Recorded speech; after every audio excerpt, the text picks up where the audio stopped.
उस व्यक्ति को, उस किसानों को गाली देने वाली एक छोटी सी हीरोइन को आपने वाई प्लस सिक्योरिटी दे दी। इस देश में संत महात्मा बाबा रामदेव जेड प्लस के साथ घूम रहे हैं। हम कह रहे हैं सरकार से भी हमारा वाजिब सा सवाल है, इस देश में किसानों को गाली दे करके नाम कमाने वाली कंगना रनौत छोटे से प्रकरण में किसानों को गाली दी, उनकी माओ को विधवा का और 100 रुपए मराने वाली महिलाएं करार दी गया मेरी अपनी किसान माओ को। अगर सरकार जिम्मेदारी नहीं लेना चाहती सिक्योरिटी की, सरकार राकेश टिकैत की सिक्योरिटी की जिम्मेदारी नहीं ले सकती, हमारे नेता को संरक्षण नहीं दे सकती, तो खुलेआम बता दे हजारों लाखों ट्रैक्टरों के काफिले हर प्रदेश में राकेश टिकैत के साथ जाएंगे और हम अपने नेता को अपने आप सिक्योरिटी कवर देंगे। हमें किसी की जरूरत नहीं। ये नमस्कार दोस्तों, मैं नीरज चौहान गांव गुवांड में आपका स्वागत करता हूं। जैसा कि आप सब जानते हैं, आज सुबह से एक मामला ट्रेंडिंग में चला हुआ है। भारतीय किसान यूनियन के युवा राष्ट्रीय अध्यक्ष गौरव टिकैत जी को कोई अनजान व्यक्ति, अज्ञात व्यक्ति कॉल करता है और उन्हें जान से मारने की धमकी देता है। उसके बाद पूरा भारतीय किसान यूनियन, किसान वर्ग से जुड़े हुए हर वो लोग जो खेतीबाड़ी करने वाले लोग हैं, मजदूरी करने वाले लोग हैं, तुरंत हरकत में आ जाते हैं। और फिर भारत के गृह मंत्री, हमारे देश के गृह मंत्री माननीय श्री अमित शाह जी को एक लेटर जारी किया जाता है। हमारे प्रदेश के मुख्यमंत्री योगी जी को लिखा जाता है, डीजीपी डीआईजी को लिखा जाता है कि हमें जान से मारने की धमकी दी गई है, इस नंबर से धमकी आई है। उसके बाद प्रशासन क्या करता है वही जानने के लिए, और भारतीय किसान यूनियन के जो पदाधिकारी हैं, जो कार्यकर्ता हैं, उनकी क्या राय है इसके बारे में, क्यों धमकी मिल रही है, उसी को जानने के लिए हम अभी शामली में हैं। और हमारे साथ आप देख सकते हैं तस्वीरों में, इस शख्स से शायद ही कोई अनजान हो, जिस तरीके से बखूबी जानकारी के माध्यम से अपनी बात को रखने वाला ये युवा। और ताऊ जी, ऐसा कोई आंदोलन नहीं है जिसमें ताऊ जी आपको नज़र नहीं आएंगे।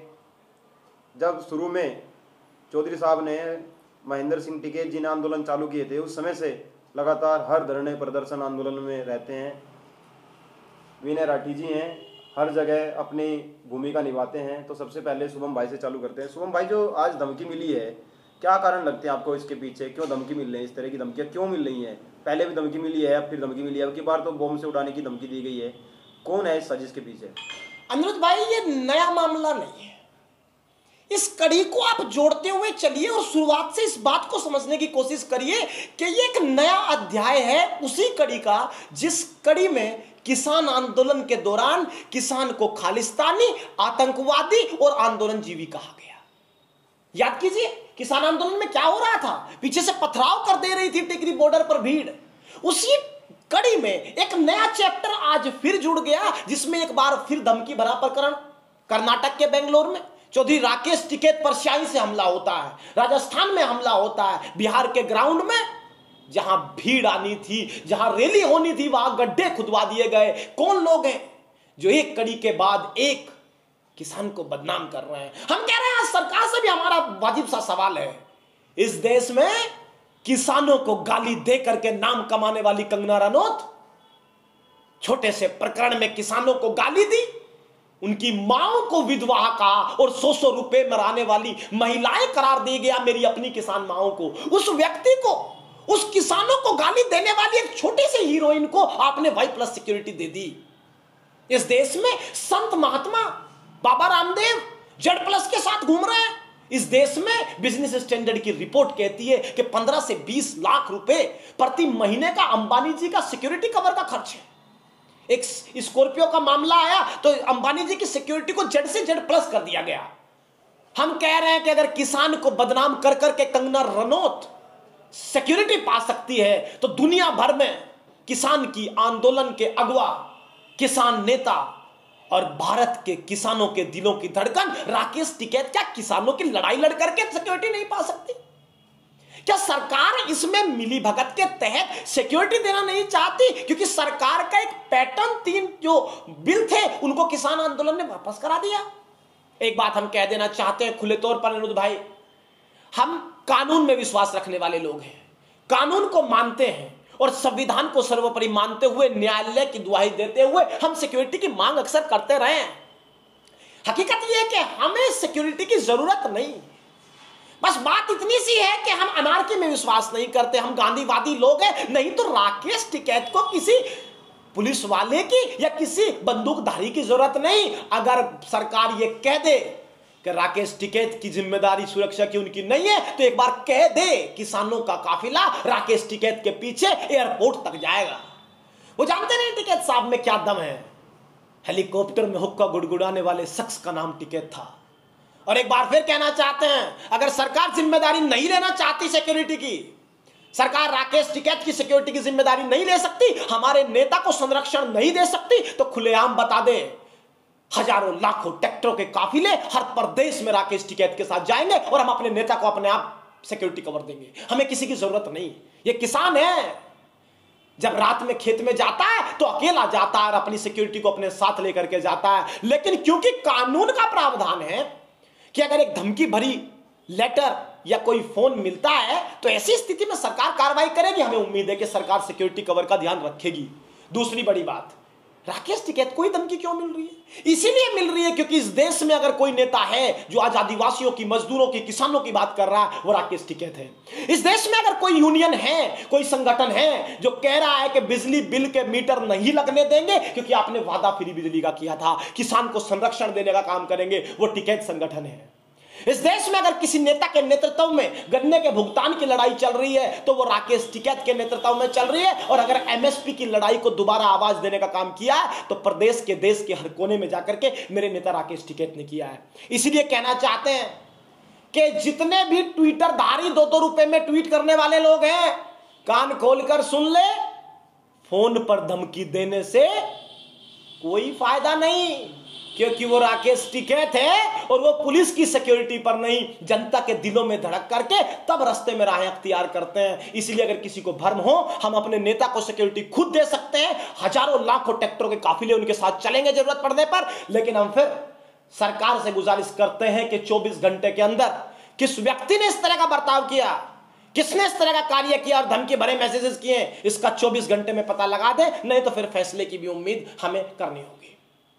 आप क्या कहोगे ताऊ जी, जिस तरीके से धमकी मिली है चौधरी साहब को, गौरव टिकैत जी को, और पहले भी राकेश टिकैत जी को भी धमकी मिली है कि जान से मार दिया जाएगा, आंदोलन वापस होना चाहिए, इस तरह की धमकी मिली है, आप क्या कहना चाहोगे इसके बारे में? हम भी तो यही कहेंगे भाई, हम राकेश को सबको धमकी दी गई है, तो किसानों को सबको दी गई, राकेश ने उसे भी दी, गौरव भाई को दी, सबको दी।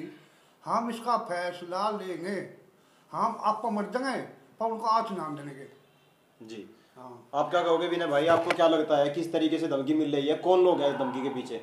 इस धमकी के पीछे कह तो कुछ नहीं सकते, पर सरकार देख लो कह रही थी गुंडाराज खत्म कर दिया।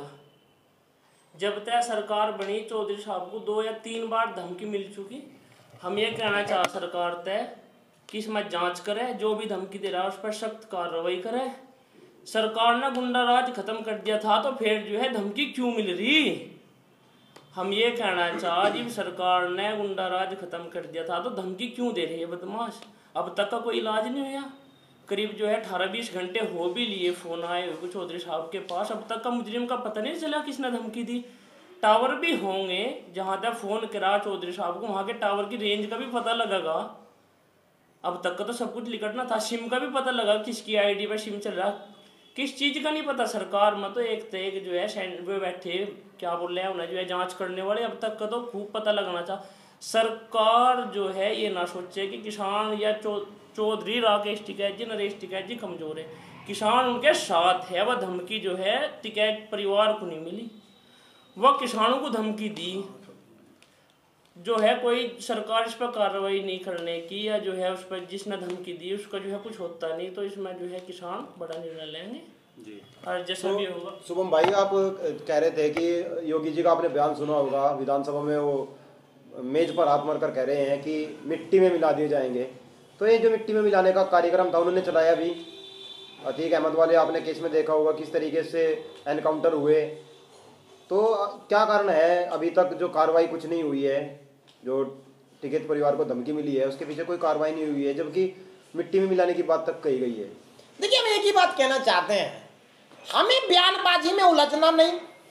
मुख्यमंत्री, आप ये समझिए कि भारत ढपली युग में काम कर रहा है। जहां बयान देकर के ढपली बजाई जाएगी, लेकिन संरक्षण किन चीजों को दिया जाएगा इस बात का कोई जिक्र नहीं कर रहा है। हमें एक ही बात का पता है कि अगर धमकी दी गई है तो या तो सरकार सुरक्षा मुहैया करा दे, सुरक्षा की जिम्मेदारी ले ले, नहीं तो पल्ला झाड़ ले। हम पल्ला झाड़ने के लिए भी तैयार है। अगर सरकार पल्ला झाड़ती है राकेश टिकैत की सुरक्षा से तो लाखों टिकटरों के काफिले 24 घंटे उनके साथ चलेंगे और हम युवा उनको सिक्योरिटी खुद देंगे, हमें इस बात का पक्का विश्वास है। लेकिन अगर मुख्यमंत्री सिर्फ बयानबाजी से देश चलाना चाहते हैं, प्रदेश चलाना चाहते हैं, तो बयानबाजी से काम नहीं होगा। हमें पटल पर जांच करके तुरंत बताइए कौन शख्स था, कैसे ऐसा संभव हो पाया, और उत्तर प्रदेश की सरकार आगे ऐसा ना हो इसके लिए कौन से कदम उठा करके सुनिश्चित करेगी। हमें 4 बातों का साफ जवाब चाहिए, बयानबाजी से हमें मतलब नहीं। क्या कारण लगते हैं आपको धमकी के पीछे? क्या आंदोलन का कारण है? क्योंकि 20 तारीख में भी आंदोलन होने जा रहा है। क्या ये कारण तो नहीं है कि आंदोलन हो रहा है और किसी तरीके से टिकैत परिवार को रोका जाए? देखिए, कारण बहुत स्पष्ट है। राकेश टिकैत और संयुक्त किसान मोर्चा एकमात्र संगठन इस देश में है जो उद्योगपतियों के खिलाफ लड़ रहा है। उद्योगपति देश में सरकार को पैसे से खरीदने में सक्षम हो गए, लेकिन किस तरीके से संगठन को खरीद लिया जाए या किसान को खरीद लिया जाए ये उन्हें समझ में नहीं आया। किस तरीके से किसान की जमीन हड़प ली जाए इसीलिए समझ में नहीं आया। तो ऐसे कौन सी ताकत है जो उद्योगपतियों को बचाने के लिए धमकी दे रही है नेताओं को? इसका सब लोग जानते हैं। मैं एक बार फिर कहना चाहता हूं कि टिकैत शब्द बलिदानी का प्रतीक है, टिकैत शब्द नेतृत्व का प्रतीक है, टिकैत शब्द हिम्मत का प्रतीक है, और टिकैत शब्द कोई शब्द नहीं, दिलों में धड़कती एक सांस है, इसलिए वो धड़कती रहेगी। कोई उद्योगपति, कोई भी इस तरह का सामाजिक तत्व अगर भ्रम में हो तो भ्रम भी निकल जाएगा। लेकिन फिर हम कानून में विश्वास करने वाले लोग हैं। सरकार से एक बार गुजारिश करते हैं तत्काल प्रभाव से कार्रवाई कर करके जवाबदेही तय कर दे, नहीं तो फिर उसके बाद की स्थिति शायद मुश्किल हो सकती है। क्या हो सकता है अगर सरकार कार्यवाही नहीं करती है, क्योंकि 24 घंटे होने वाले हैं, अगर कार्रवाई नहीं होती है तो युवा जो राकेश टिकैत जी के साथ चलते हैं वो युवा और जो किसान संगठन के पदाधिकारी हैं, किसान हैं, पूरी भारतीय किसान यूनियन है और SKM है, क्या निर्णय लेगी इसके बाद? देखिए, निर्णय केंद्रीय लीडरशिप लेगी, उन्हीं का निर्णय होता है।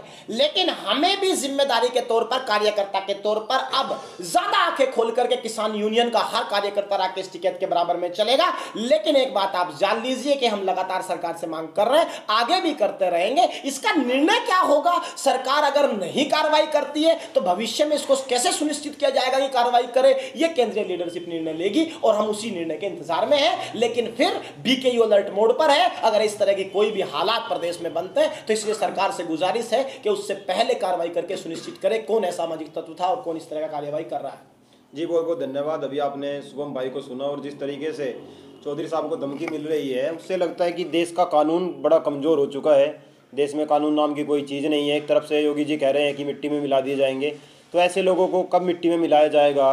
देश में आवाज़ उठाने वाले पत्रकार साथी जो लगातार संघर्ष कर रहे हैं उनके साथ इस तरह की गाली गलौज मैं देख रहा हूँ। जब भी बहुत सारे जो हमारे साथी हैं, जो पत्रकार हैं, बड़े बड़े पत्रकार देश के हैं, राष्ट्रीय पत्रकार जो हैं, उनको इतनी गालियाँ दी जाती हैं, माँ बहन तक की गाली दी जाती है। क्या देश में कानून नहीं रहा है?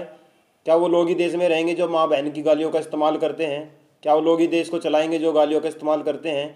और इस तरह की धमकी मात्र केवल ये टिकैत परिवार को नहीं मिली है, समस्त उस किसान वर्ग को मिली है जो देश में अपने लिए, अपने जीवन को चलाने के लिए लड़ रहा है। एक तरफ तो पेट्रोल डीजल के भाव इतने आसमान छू गए हैं, उर्वरक के भाव इतने आसमान छू चुके हैं, एक तरफ टोल टैक्स है, एक तरफ बिजली का माफियाओं का तांडव गांव में हो रहा है। क्या उनके लिए कोई कानून नहीं है? वो किसी भी समय गांव में आ सकते हैं, किसी भी तरीके से गांव में घुस सकते हैं, किसी भी समय दूसरे के घर में कूद कर और इस तरह के इल्ज़ाम उन पर लगवा सकते हैं जो उनके लिए बड़े घातक हो सकते हैं। मुझे नहीं लगता देश में इस तरह के कानून चल पाएगा, क्योंकि संविधान के साथ छेड़छाड़ जो की जा रही है वो केवल मात्र एक तानाशाही है। अब तो पत्रकारों को भी उनकी जाति, उनके भेद, उनके वर्ग, उनके धर्म के अनुसार बांटा जा रहा है। पत्रकारों को पत्तलकार तक बताया जा रहा है, पत्रकारों को ऐसी ऐसी गालियाँ दी जा रही हैं और उनको एक पक्ष का बताया जा रहा है। कोई टिकैत परिवार के लिए काम कर रहा है, कोई यूनियन के लिए काम कर रहा है, कोई समाजवादी पार्टी के लिए काम कर रहा है, कोई लोकदल के लिए काम कर रहा है। उसको उसकी आज़ादी से जीने का देश में कोई काम नहीं रहा है। जब भगत सिंह देश में लड़ाई लड़ रहे थे, भगत सिंह ने लड़ाई लड़ी कि हमारा देश है और हम भूखे रहकर अपने उस वर्ग के लिए जो जेलों में रह रहा है, एक तरफ वो अंग्रेज लोग थे जिनको सारी फैसिलिटी जेल के अंदर मिल रही थी, अच्छा भोजन मिल रहा था, कि पढ़ने के लिए किताबें मिल रही थी, उसी के लिए लड़ाई लड़ी भगत सिंह जी ने, और हमारा कर्तव्य है हम भी लड़ाई लड़ें। पत्रकार खाली वीडियो बनाने के लिए, वीडियो को मिलियन व्यूज़ तक पहुंचाने के लिए नहीं होता है, आवाज़ उठाने के लिए पत्रकार होता है। हमारा फ़र्ज है किसान, मजदूर, शोषित, अल्पसंख्यक की लड़ाई को लड़ें, उनकी आवाज़ को बुलंद करें, ताकि आने वाली नस्लें फ़ख्र कर सके कि हमारे पुरखों में दम था और वो लड़ाई लड़ते रहे। हम भी लगातार कोशिश करेंगे हर बात आप तक पहुंचाने की, और लगातार लगे रहेंगे, क्योंकि रुकना हमें भी नहीं है। इस जो लहू इस शरीर में दौड़ रहा है उसमें विजय सिंह पथिक, धन सिंह कोतवाल, बाबा सूरजमल, भगत सिंह, गांधी, सब का खून है। तो ये खून इस तरह से रुकने वाला नहीं है, और लगातार आपके बीच में वीडियो लाते रहेंगे। जुड़े रहेगा गाम गवांड के साथ। जय हिंद, जय भारत।